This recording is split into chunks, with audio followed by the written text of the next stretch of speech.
बोलेंगे हम भारत के लोग भारत को एक संपूर्ण प्रभुत्व संपन्न समाजवादी पंथनिरपेक्ष लोकतंत्रात्मक गणराज्य बनाने के लिए तथा उसके समस्त नागरिकों को सामाजिक आर्थिक और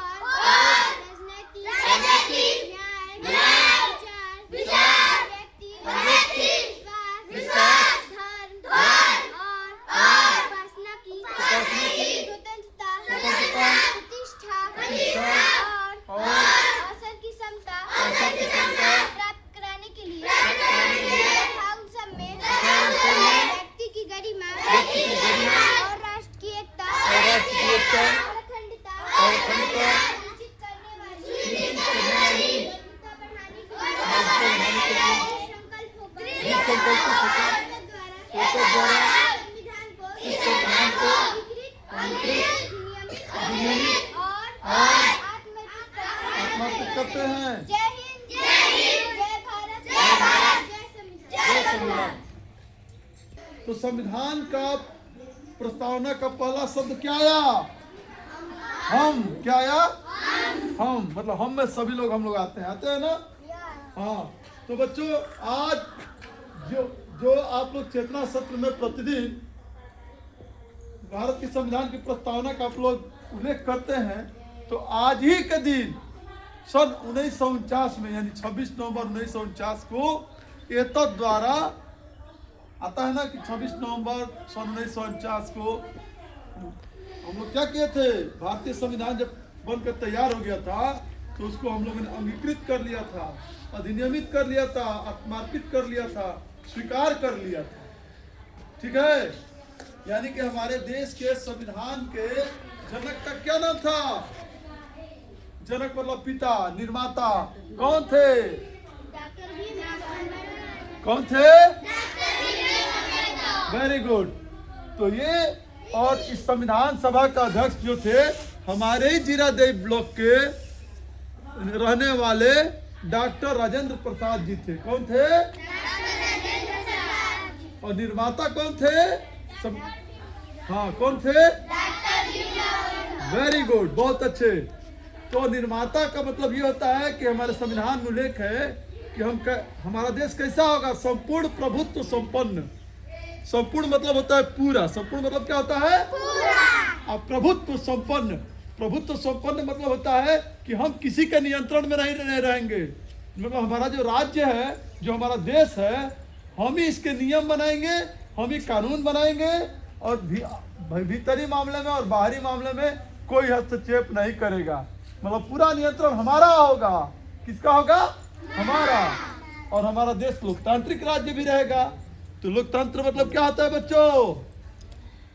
जिसमें लोकतंत्र मतलब जिसमें स्वतंत्रता हो, जिसमें आम जनता के द्वारा जनता पर किया जाने वाला शासन ही लोकतंत्र होता है।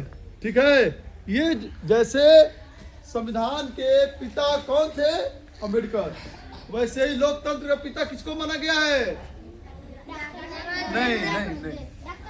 नहीं बच्चों, ये लोकतंत्र जो है दुनिया में आपकी ईसा से 507 साल पहले एथेंस में जो थे क्लियर एथेंस, उन्होंने ही पहली बार लोकतंत्र का एक दिशा निर्देश किया था। उस समय के नेता थे, उन्होंने ही लोकतंत्र सबसे पहले दुनिया में लाया। फिर हमारे वैशाली और वत्स जैसे गणराज्यों में आया, फिर यूरोप में आता है, फिर हमारे देश में आता है।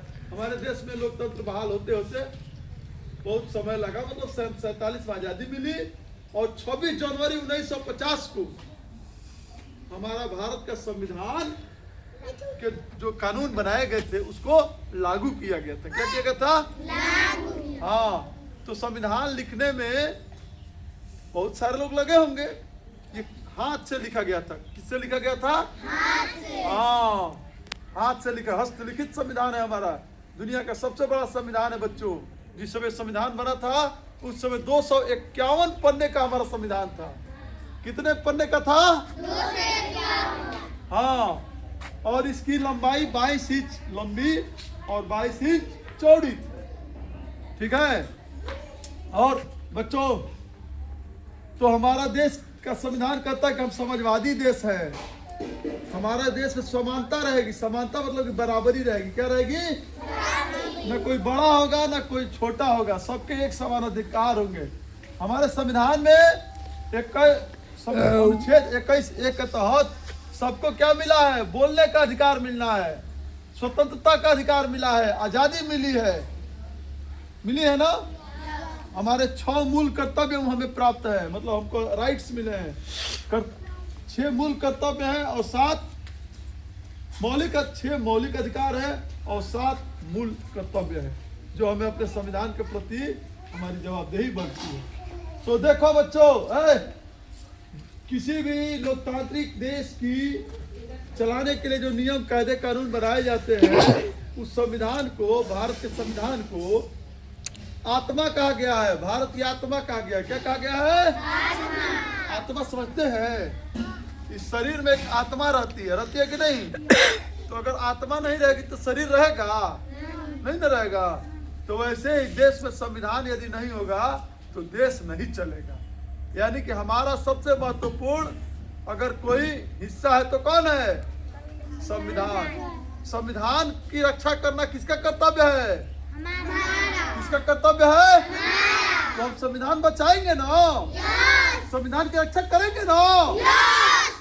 कैसे करेंगे? तन से करेंगे, मन से करेंगे, धन से करेंगे। कैसे करेंगे? तन से करेंगे, मन से करेंगे, धन से करेंगे। और फिर कहेंगे जय संविधान।